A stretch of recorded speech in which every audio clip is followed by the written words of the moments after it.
Assalamualaikum warahmatullahi wabarakatuh. Salam sejahtera kepada semua. Penasihat umum dan timbalan Presiden, naib-naib Presiden, Setiausaha Agung, Ketua Awan Pemuda dan Warda, para perwakilan seluruh hadirin hadirat yang dihormati sekalian. Pertamanya kita ucap terima kasih kepada semua, khasnya kepada Parti Amanah Negeri Sembilan yang telah menunjukkan kesungguhan mereka menjayakan konvensyen kali ini. Walaupun di peringkat awalnya kami pimpinan agak bimbang apakah Negeri Sembilan mampu mengendalikan konvensyen yang begini besar. Tetapi ternyata sehingga hampir selesai mereka mengendalikan dan membantu sekretariat yang diketuai oleh Setiausaha Agung dengan begitu baik sekali, dan juga Saudara Nur Hayati yang telah menjalankan tugas bersama. Begitu juga pasukan Arif dan juga adik-adik bentara yang begitu gigih bekerja. Kalau kita 2 hari, mereka dah 3 hari di sini. Anak-anak kita yang menjadi bentara kepada program kita 2 hari ini.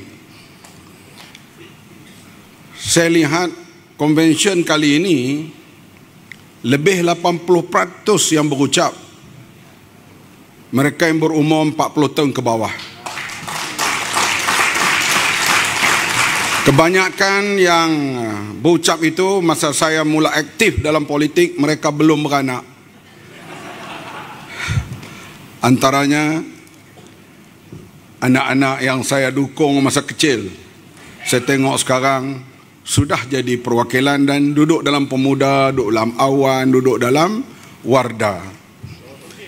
Ini menandakan bahawa masa depan amanah begitu cerah sekali, kerana anak-anak muda ini menjadi pemimpin sekarang dan masa depan.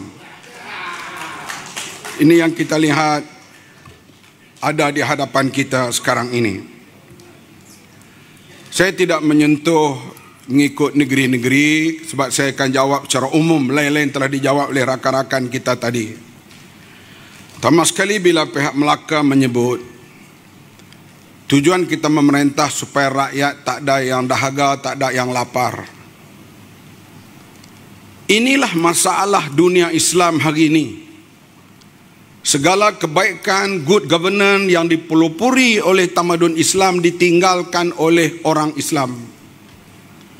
Walaupun sudah lebih 70 tahun Rashid Redha menyebut, aku melawat negara Eropah, aku melihat Islam di sana.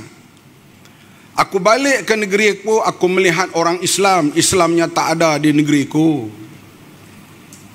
Dan berterusan berlaku sehingga hari ini. Di dunia Islam penuh dengan kelaparan, rakyatnya menjadi pelarian, dan lebih daripada separuh pelarian di dunia ini adalah daripada negara-negara orang Islam. Sebab itu saya kadang-kadang nak baca Al-Quran, saya takut. Sebab kadang kita baca itu hendak membenarkan hujah kita, tetapi amalannya bagaimana? Kita baca wa'tasimu bihablillahi jami'an wala tafarraqu. Adakah ia berlaku pada umat Islam? Innamal mu'minuna ikhwah.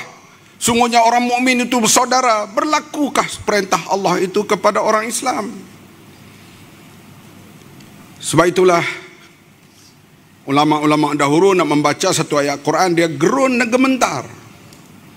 Kadang-kadang di kalangan orang Islam sekarang membaca dalam bentuk kadang-kalanya macam lara dan main-main. Sekarang sedang berlaku dalam keadaan dunia ini shifting of power. Barat sedang menurun, Timur sedang naik. Umat Islamnya kemana? Sekarang China, Vietnam, Rusia dan negara-negara ini sedang naik. Barat dengan turunnya, dengan inflasinya, dengan semuanya. Kalau dunia Islam tidak seiring dengan perubahan ini, umat Islam akan ketinggalan terus di atas muka bumi ini. Sebab itu konsep yang kita ketengahkan, Islam rahmatan lil alamin, good governance dan sebagainya, mesti dihayati betul-betul. Bukan kata orang Islam memerhati kita, orang bukan Islam menaruh harapan tinggi kepada parti amanah negara dalam hal apa yang kita kemukakan ini. Sebab itu pandangan daripada perwakilan termasuk Perdana Melaka dan lain-lain. Sebab itu dalam slogan kita lihat, walaupun dalam filem Hindustan, roti kapadia aur makan, yang itu roti itu makanlah, kapadia pakaian, makan itu tempat tinggal. Ini menjadi perjuangan utama dalam hal keadilan kepada kemanusiaan ini. Inilah yang diperjuangkan oleh di zaman keemasan dan kehebatan Islam dahulu. Perancangan dan pembentukan bandar misalnya Cordova menjadi kajian pihak Eropah sampai ke hari ini. Sistem pengairannya, sistem lampunya, sistem pentadbirannya, sehingga ia runtuh pada 1492 di atas sebab-sebab yang panjanglah kita nak hurai di sini. Tetapi justice itu dapat ditegakkan begitulah juga. Minoriti umat Islam bukan majoriti besar di India dapat memerintah ratusan tahun kerana di antaranya diketengahkan soal justice, soal keadilan. Tapi di dunia Islam sekarang penuh dengan ketidakadilan, pemimpinnya kaya raya dan melekautkan harta, tak kira negara Arab, tak kira negara bukan Arab. Maka umat Islam ketinggalan. Sebab itulah amanah ini bukan kita pelopori hanya untuk Malaysia, tapi kita kena muncul sebagai satu model dunia Islam. Ini yang kita harapkan. Saya sebut selalu, malu kita bila tiap-tiap kali disebut Islamic Index. Negara yang paling rendah rasuah, New Zealand.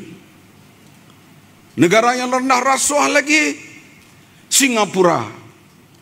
Menteri-menteri Singapura tak ada membaca ayat Ar-Rashi wal Murtashi finnar. Tak ada. Adalah seorang dua menteri beragama Islam. Tapi rasuah di negara mereka amat rendah.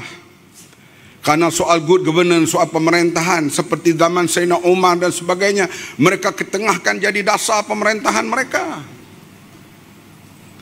Sebab itu saya dah bertemu dengan diplomat sebuah negara, saya tak mau sebutlah. Dia hairan apabila Kelantan meluluskan beli Mercedes 14 biji, rakyatnya tak tunjuk perasaan. Kenapa?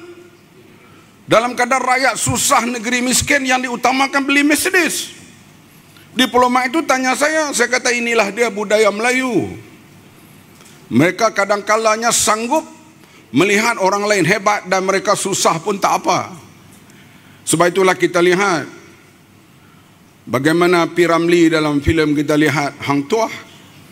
Dia pergi mengorat begitu jauh di Pekan Pahang, dapat gadis yang cantik, tapi dia korban gadis itu untuk Sultan. Bila gadis itu ingat kepada dia, dia bagi sirih lupa. Datanglah lagu berkorban apa saja. Dia sanggup korban apa saja, masuk hak dia yang paling sayang beri pada orang. Dan konsep itu berjalan terus. Sepatutnya kita yang miskin, yang semua ini mesti perjuangkan untuk membela golongan mustadafin, golongan yang miskin, susah, tertindas. Bukan memberi kekuatan kepada orang yang dianggap boleh menindas kita. Ya, ini ajaran yang dibawa oleh agama kita begitu hebat sekali. Tetapi sekarang ditinggalkan oleh orang Islam, menyebabkan yang saya sebut tadi, akibat rasuah, penyelewengan dan sebagainya. Negara orang Islam nak jaga keselamatan pun terpaksa ambil orang lain, negara-negara Eropah untuk menjaga keselamatan mereka. Ulasan ku nak panjang itu memang cukup panjang. Itu cara umum pentingnya konsep rahmatan lil alamin, good governance yang kita kemukakan, karena Islam pernah berada di tahap yang dimuliakan dan menjadi teraju kepimpinan dunia ini satu ketika dahulu. Peserta konvensyen, hadirin hadirat sekalian,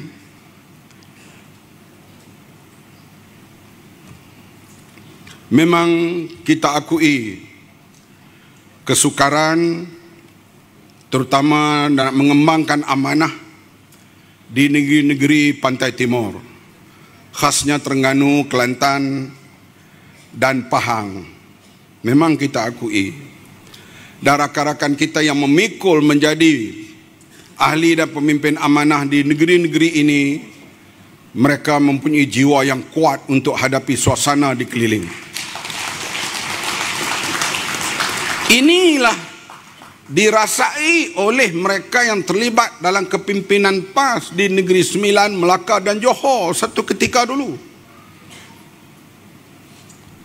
Saya biasa datang berceramah di Tampin, kira-kira 20 tahun dululah. Kadang-kadang kita penceramah 5 orang, yang dengar 3 orang. Mana kita boleh sangka 20 tahun kemudian Tampin dimenangi oleh amanah sekarang.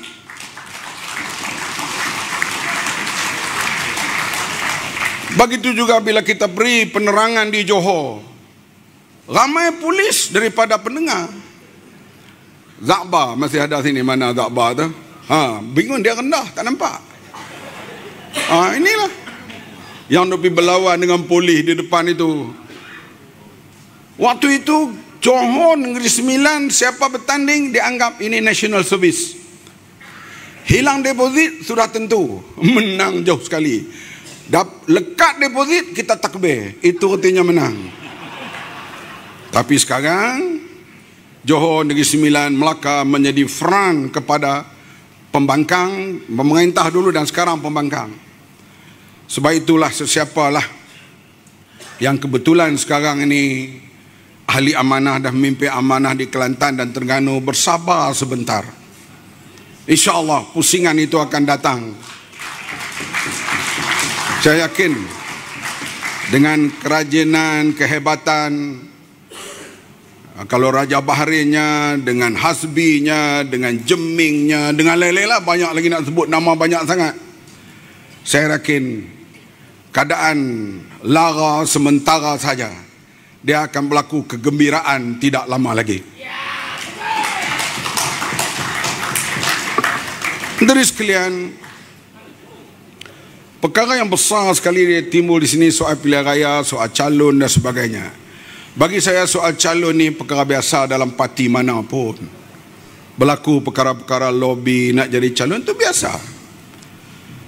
Kalau saya dulu sebagai naib presiden PAS pergi Kelantan, dia tengok yang duk ceramah tu, dia kata, hak ceramah ni anak saudara hamba. Dia lulus Mesir, baca doa boleh, mentakbir boleh, kuliah boleh. Dia hebat. Tapi dia baru, tak boleh menang. Lepas tu saya kata, ni adun sekarang masuk kampung orang nak halau. Dia ni kalau dia bertanding sahalah. Itu saya kata, siapa? Saya ni, dia kata, saya lah. Tok Guru suruh bertanding dulu, hamba tak say. Sebab apa? Hamba dapat 10,000 sebulan meniaga. Tapi kali ni kalau Tok Guru suruh, hamba sanggup makan nasi dengan budu. Dengan budu. Hamba sanggup. Artinya dia jadi calon tu, tapi dia pandai, dia pusing bahasa. Itu saya, benda ni saya hadapi perkara biasa. Begitu bila pemuda bercakap tu, bahasa Assalamualaikum pun kita tahu dah.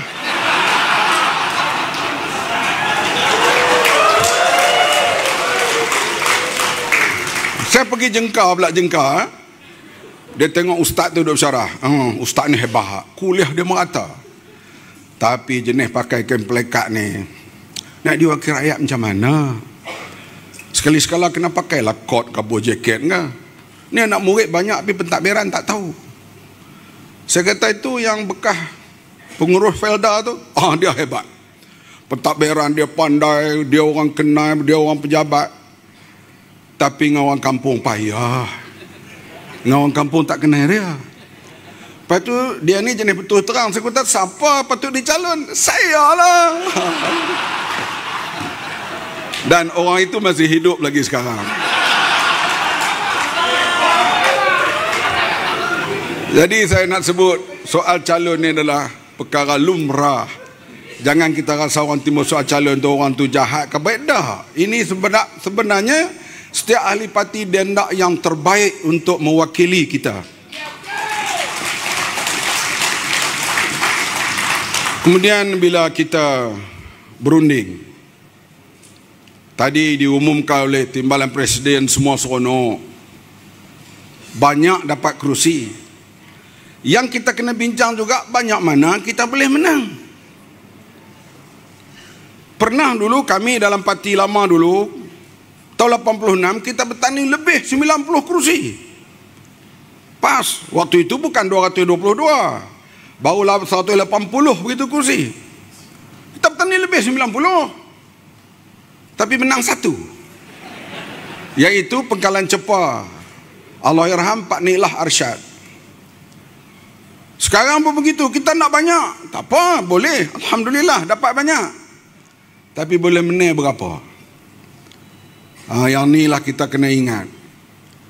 Sebab akhirnya bila malam keputusan pilihan raya, tidak diukur berapa kursi kita bertanding, yang diukur berapa kursi kita menang. Tapi bila kita dapat, janganlah kita rasa ini apa ni sia-sia, tapi kita gunakan kesempatan. Kalau dapat kursi lebih, kita bertanding dengan sepenuh tenaga, sepenuh kudrat kita untuk kita menang semua tempat yang diamanahkan kepada kita. Jangan lupa pula, bila kita bertanding, kita jangan lupa kita dalam Pakatan Harapan. Kalau rakan Pakatan Harapan lemah, kita akan lemah. Jangan kita peleceh, kita kata oh dia ni tak kuat, parti ni tak kuat. Artinya kalau rakan Pakatan Harapan salah satu lemah di tempat itu, ketiga-tiganya akan lemah. Sebab itu bila kita bersatu atas Pakatan Harapan, kita kena bantu antara satu sama lain. Ba'duhum ala ba'din. Tak boleh kita kata kita yang menang, dia mesti kalah. Sebab kalau kita kalahkan ataupun berhasrat supaya rakan kita PH tidak menang, artinya tak cukup bilang nanti untuk membentuk kerajaan, akan menyesal kita. Sebab itu konsep ini cukup penting, termasuklah kalau ada rakan-rakan yang kita membuat persepahaman, mereka juga perlu menang untuk kita mengalahkan BN-PN yang sekarang ini bermajalela memerintah walaupun dengan secara muka tak malu. Dari sekalian, kita nampak di antara yang ditimbulkan pilihan lepas, kita hilang titiwangsa. Kita hilang titiwangsa. Menangis. Ya, kami akui hari akhir kita nak buat keputusan itu, semuanya menangis, termasuk aku. Sebab nak jadi juga Pakatan Harapan, kalau tak kita selesai pada 6 Januari, tak jadi 7 hari bulan convention. Maka nak jadikan convention itu 6 kita kena selesai, walaupun hampir maghrib kita selesai hari itu. Ya, ramai kita marah, tetapi kita kena lihat apa berlaku selepas pilihan raya. Kita menang 11, 5 menteri kabinet, 4 timbalan menteri, 5 timbalan menteri. Rakan kita pula DAP menang 42, 6 saja menteri. Keadilan menang besar 38, hanya 7 menteri. Jangan anggap kita kecewa, rakan-rakan kita kecewa, kita menang sikit, menteri banyak. Dan di antara menteri yang kita dapat, menteri tempat lubuk curi duit, iaitu Menteri Wilayah Persekutuan. Saya tak tahulah Khalid Samad sempat mencuri atau tidak. Sebab siapa biasa jadi menteri ini dulu dihukum oleh UMNO kerana terlibat politik wang. Dan bekas Menteri Wilayah inilah juga dalam perbicaraan mahkamah mengatakan duit simpanan dia ada 900 juta. Kita akan cek Saudara Khalid Samad dia ada banyak mana dalam bank sekarang. Sebab itu kadang-kadang kita tak puas hati dalam satu ketika, kita kena lihat jangka keseluruhannya. Dan menteri-menteri yang kita perolehi pula, yang diberi kepada kita, menteri yang betul-betul hebat kedudukannya di Malaysia. Menteri Pertahanan, Menteri Kesihatan, Menteri Pertanian, Menteri Agama. Menteri Agama amanah jaga tau. Lagi itu menteri apa? Wilayah. Semua ni idaman orang. Idaman parti politik yang menang kalau boleh nak menjawat kementerian-kementerian ini. Tambah sekali Kementerian Pertanian banyak boleh membantu melantik jawatan-jawatan yang cukup banyak. Menteri Kesihatan tak berapa banyaklah sebab dia lebih bersifat profesional. Tapi ini diberi tanggungjawab kepada amanah. Alhamdulillah setelah 22 bulan, kelima-lima menteri ini tidak mengecewakan peranan mereka.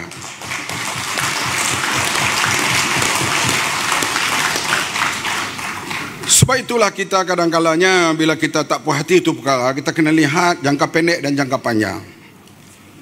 Macam sekarang kita nak kursi banyak, InsyaAllah kita dapat. Jangan pelihara akan datang kita menang bawah daripada 11 orang. Mau waktu itu perwakilan akan bercakap, buat apa ambil banyak, kalau ambil sikit kan bagus. Dia akan jadi begitu pula.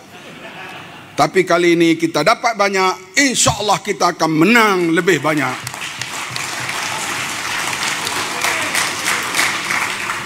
Saya lihat ahli-ahli kita, pelbagai fikiran mereka.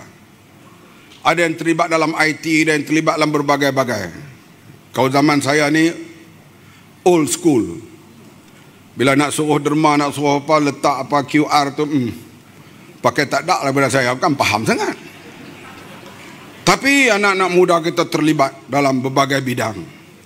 Saya lihat bila taklimat mereka beri kepada ahli-ahli parlimen, memang taklimat mereka dengan angka-angka, dengan petunjuk-petunjuk yang begitu hebat, yang mereka ada maklumat-maklumat dengan teknologi-teknologi moden, dan mereka orang yang kita panggil learned, orang yang belajar bersungguh-sungguh untuk kegunaan parti dan perjuangan cukup baik sekarang dan juga pada masa depan. Syabas kepada pemuda-pemuda yang terlibat dalam pasukan, memberi pendapat dan pandangan kepada ahli-ahli parlimen. Yang tak boleh bidang itu, nak kerja dalam bidang apa? Dia tak pandai IT, dia pergi duduk dengan orang asli. Yang ni saya tabik hormat. Jarang orang nak boleh duduk dengan orang asli. Saya minta maaf, dia minta saya daripada tahun lepas untuk pergi masuk kawasan orang asli, tidur dengan orang asli, saya tak dapat tunaikan lagi. Sampai naik menteri besar mana pun orang recognize dia terlibat dengan orang asli. Saya tak tahu dia ada orang rumah orang asli ke tak lagi, saya tak tahu. Minta maaf wanita, saya bukan nak gurau hal ni.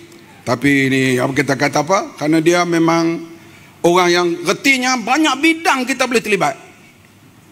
Kalau yang pandai IT, yang pandai ngawasli, yang pandai dengan berbagai bidang, dengan pekerja kilang, dengan gerakan wanita yang cukup banyak sekarang ini. Yang wanita pula kita tahu sekarang ini begitu advance sekali. Begitu advance sekali. Dan yang terakhir sekali, Perdana Menteri wanita yang baru dilantik daripada Britain. Nama apa dia?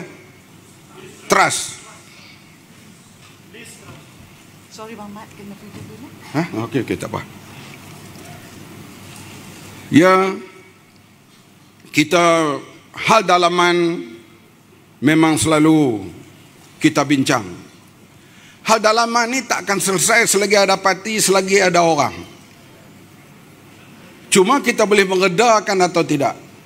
Hal dalaman berlaku di setiap parti, setiap organisasi. Sebab itu cara penyelesaian itulah yang perlu kita cari yang terbaik. Kita kata satu ketika nanti tak ada masalah dalaman. Tak betul. Dia akan tetap ada. Macamlah juga suami isteri, adalah juga berselisih pandangan. Kadang-kadang kita kata jangan beli hak ni dulu, beli hak ni dulu. Dia kata tak, yang ni dulu. Saya dengan Kak Normah pun selalu berbeza dalam hal itu. Tapi alhamdulillah kekal sampai hari ini. Awan misalnya bergerak lebih jauh untuk membina kader-kader pada masa hadapan. Mereka ada sekolah politik. Dan kita tidak mau bila-bila pun kita cemburu kepada DAP. Yang kita lihat melalui sekolah-sekolah politik mereka inilah yang kita lihat akhirnya mereka menjadi calon-calon dalam usia yang muda dan menang di tempat-tempat itu. Sekolah politik ini, satu masuk kelas, masuk training, satu di alam praktikal. Saya tengok di antara pimpinan DAP yang naik sekarang, di antaranya dulu mereka tukang bawa beg Linggis Siang. Kemana Linggis Siang pergi, dia pergi. Kemana di parlimen, akhirnya dia jadi wakil rakyat dan jadi menteri kemudiannya. Dulunya bawa beg Linggis Siang. Saya harap sekarang ada orang yang sanggup bawa beg saya. Sebenarnya saya tak perlu benda itu. Saya nak masuknya training ini melalui berbagai cara. Satu, institusi, school, tempat. Satu lagi dengan amali dan praktikal. Mungkin cara sani training dia ialah report polis. Atau seumpama itu. Ini di antara yang nak membina supaya keyakinan dalam perjuangan untuk menjunjung dasar Islam rahmatan lil alamin.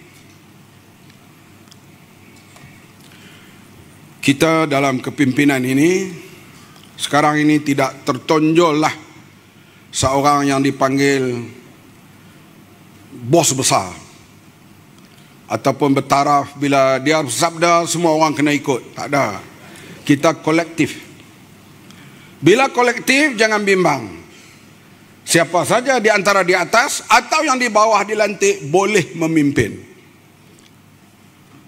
Kita juga tidak mau satu parti itu dikaitkan dengan nama orang.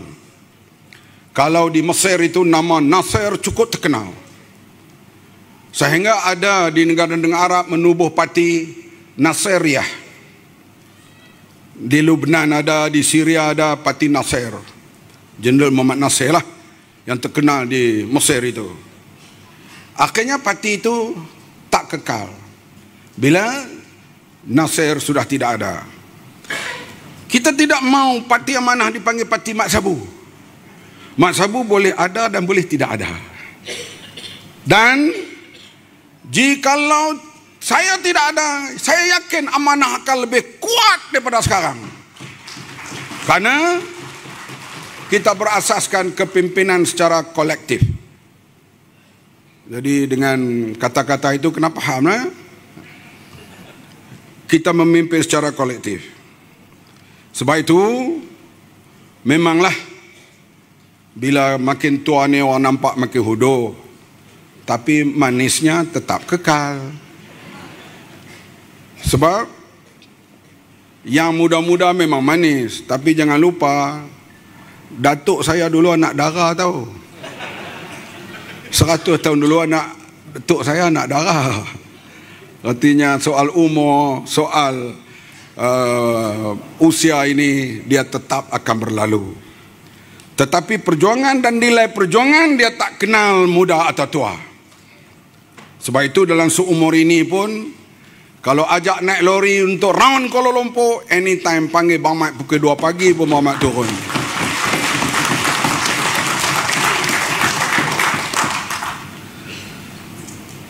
Kita memang bila kita memerintah, kita dapat tunaikan janji berdasarkan 22 bulan. Memang orang salah mengatakan, tengok tol nak hapus, ini tak mapas lah. Tol hapus itu bukan janji 22 bulan, janji 1 penggal. Dimulakan dengan potongan 20%. Diikuti dengan program-program selepas itu.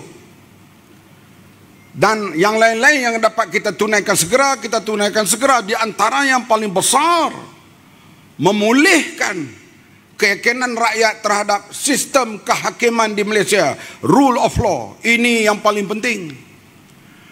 Katalah kita tak menang 2018. Adakah Najib akan masuk penjara sekarang? Mereka akan cari jalan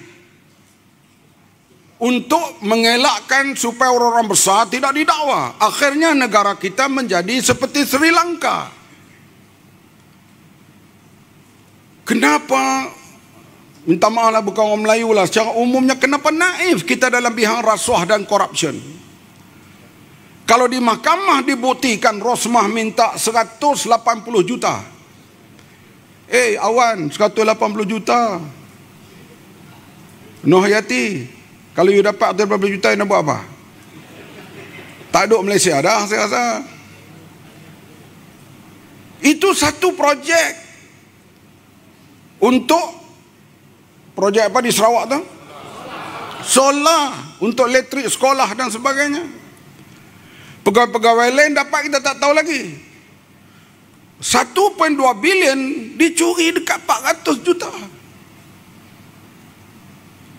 Kita lihat dengan kita jadi kerajaan juga, kita dapat tubuh pasukan siasatan yang bebas. Tan Sri Amrin Buang bukan sebarang orang. Dia 8 tahun lebih jadi ketua audit negara di bawah kerajaan BN dulu. Bila dia siasat sampai maklumat kepada menteri, saya terkejut. Didapati bilion wang negara kita dibazirkan. Bayangkan kementerian lain, JKR, Jabatan Perdana Menteri. Sebab itulah pihak yang membuat kiraan akaun dan orang yang ada maklumat yang tahu akaun ni kata bocor setahun 60 bilion. Kalau 60 bilion, bayangkan banyak mana kita boleh curah kepada rakyat. Atau tak buat pembangunan reserve negara, mata wang kita akan kukuh.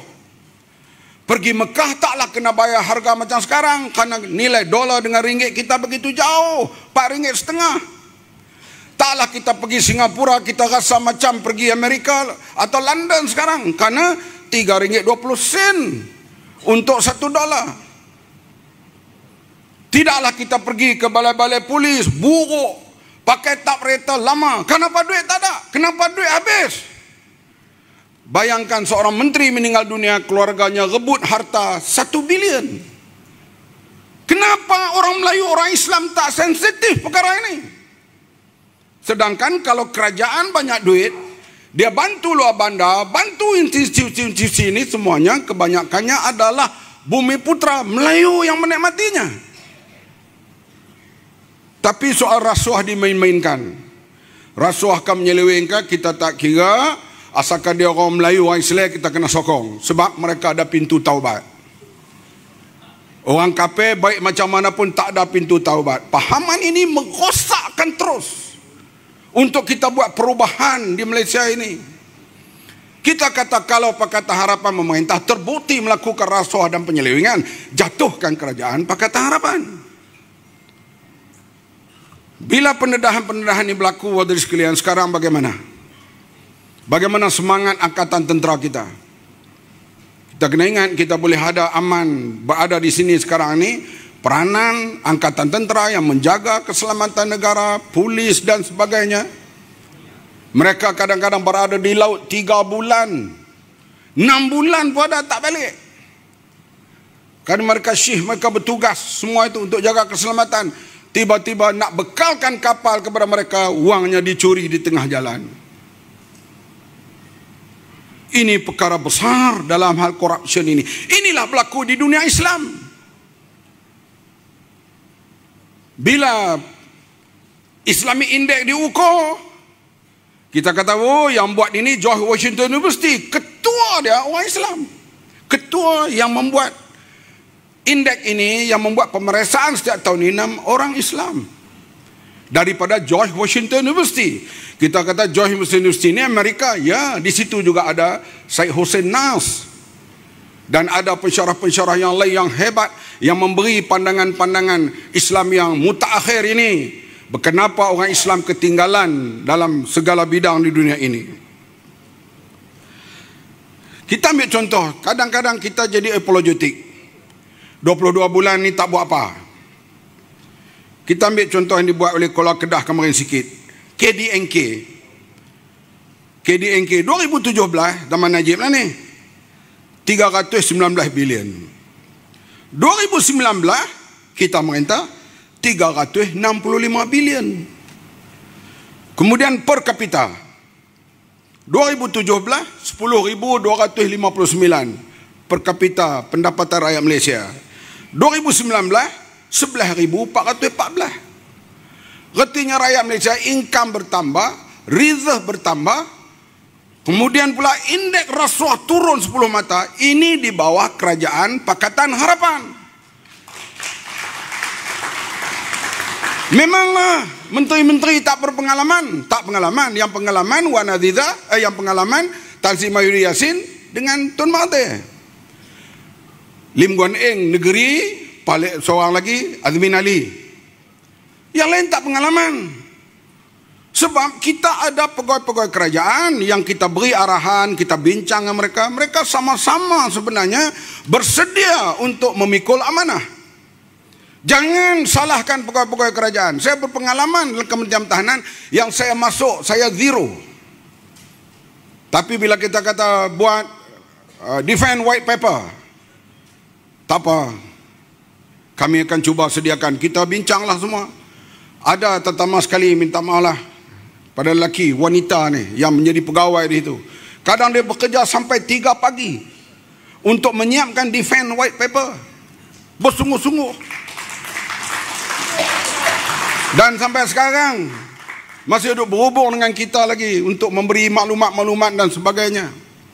Bila kita kata buat siasatan di bawah jawatan kuasa Tan Sri Amrin buang, saya tak campur tangan langsung. Saya hanya panggil lepas 6 bulan. Bagaimana siasatan? Dia pun beri taklimat. Artinya pegawai-pegawai kerajaan, pegawai-pegawai kita, Melayu ke Cina ke India ke, sedia berkhidmat di bawah mana-mana kerajaan. Saya salute kepada mereka. Kita tengok Lembaga Angkatan Tentera Kuchak Kacir, Lembaga Tabung Angkatan Tentera. Kita dapatkan seorang wanita lagi daripada KUAP. Dia datang, dia kata dia akan bekerja without fear and favor. Dia akan pergi betul. Dia kata keuntungan kita, dia yang berhormat, hanya 2.5%, bukan 7-8% yang diisytiharkan selalu. Saya kata teruklah kita maki, kita kena maki isytihar macam ni untung. Dia kata tak apa, tahun depan 2 tahun lagi kita akan kembali mengukuhkan LTAT. Siapa yang buat itu? Seorang wanita. Sebab itu wanita ni saya yakin bila ada kedudukan tertentu, kadang-kalanya mereka itu lebih setia dan ikhlas.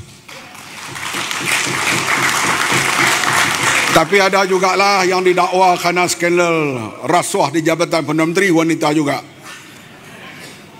Tapi kebanyakan saya sebut di sini, mereka work hard dan arahan-arahan kita dan perbincangan dengan kita lahir daripada hati bersama mereka. Sebab itu, jangan takut kalau kita nak berkuasa, menang semula pilihan akan datang, kita boleh jalankan pemerintahan lebih baik daripada kita ambil alih 2018 dahulu. Ya, kebanyakan yang atas ni berasal daripada G18. Betul, nak buat macam mana? Sekiranya mereka di antara yang awal terlibat dalam penubuhan parti. Di antaranya saya nak sebut ni peranan Kak Lah, atau yang menulis buku semalam ini daripada sekolah pondok ke parlimen, sekolah Arab hingga ke parlimen. Saya ingat saya jumpa Mak Lah ini di restoran Amjal. Waktu itu baru habis muktamar PAS di Kuala Selangor. Mak Lah ni kata, Mak, kalau hang tak mau memimpin parti baru ni, sebiar Mak Lah yang memimpinnya. Dan Mak Lah ni bila jumpa saya, dia beletiak sopa adik dia, ya. Pam, saya dengar, ya lah. Artinya dia dah tak yakin langsung kepada kepimpinan PAS pada waktu itu sampai kepada hari ini. Dan dia di antara orang yang beli sumber impresi perjuangan yang minta kita ni menubuhkan wadah baru. Inilah lahirnya amanah, di antaranya peranan Maklah itu sendiri. Dan sampailah pun dia tetap, kalau jumpa saya selalu kena, biasalah kena beletiak orang panggil. Tak apa, itu peranan kakak kita yang kita sayangi. Harap soal calon ni saya sebut tadi. Ada setengah orang pula, kita kata, saya jumpa dia, you nak jadi calon tak tahun ni? Bang Mat, sudahlah, saya ketak. Tak mau. Dia ketak. Yang ada di antaranya yang duduk atas ni. Dia ketak. Ada pula yang mengatakan, kalau saya tak jadi calon tahun ni, tak apalah, saya balik buat kerja saya lah. Apa ada? Ini bagi saya tak ambil perkara yang berat, yang melemahkan kita. Ini perkara biasa. Tapi saya lihat bagaimanapun sikap ahli-ahli kita, apapun dia bertengkar, berhujah sekarang. Tapi bila datang bubar saja parlimen, calon diumumkan, kita bekerja sebagai satu pasukan, insya-Allah. Sebab calon ni kita tak boleh memuahkan semua. Titiwangsa, kalau kita dapat, berapa orang yang berangan nak jadi calon tempat tu? Banyak. Yang luar daripada Kuala Lumpur pun banyak dah lobby saya sekarang ni. Saya ni naik presiden takkan nak kalah sampai bila-bila. Apa ada macam tu? Saya ni di sini tak sesuai, tapi kalau di wilayah tu sesuai. Ada yang mari jumpa saya tu, jumpa di hotel baru ni. Dia belum ahli lagi, bawa profil, bawa apa, nak jadi calon Putrajaya.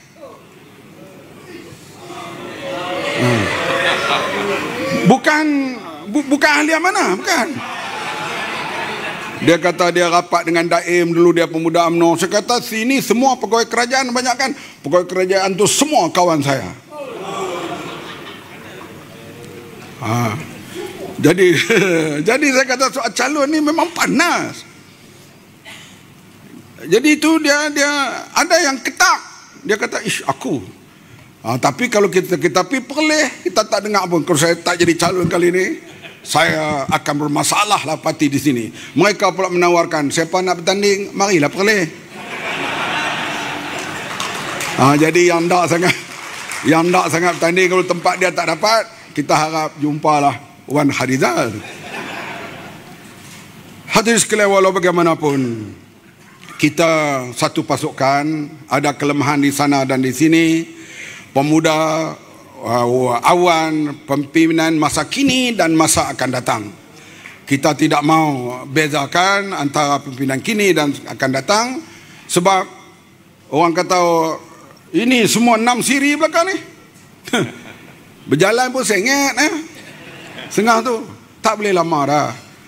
Sama ada mereka tak undur ataupun mereka terpaksa undur di atas kesihatan. Ataupun kalau silap-silap pemilihan akan datang, boleh diundurkan. Siapa yang tak perform, jangan duk biar kematu di situ. Memanglah bertanding pilihan raya ni, saya tanding banyak kali ya. Sejak tahun 82 tak pernah tak bertanding. Sampailah pilihan raya lepas. Sampai jadi 82 bertanding. Lawan mula dengan Daulah Badawi. Tuan-tuan ingat boleh menang? Menteri. Kali kedua lawan dengan Anwar Ibrahim, Menteri Pendidikan waktu tu. Bila dia lihat kita bekerja, kita buat kerja itu, pimpinan takkan tak fikir, eloklah budak ni kita kena hantar parlimen. Nak hantar parlimen melalui Pulau Pinang nampak payah. Dihantarlah ke Nilampuri. Dan di sana menanglah lawan Anwar Musa. Tak kalah kami tak tengok pemuda-pemuda berpotensi ini. Kami tengok.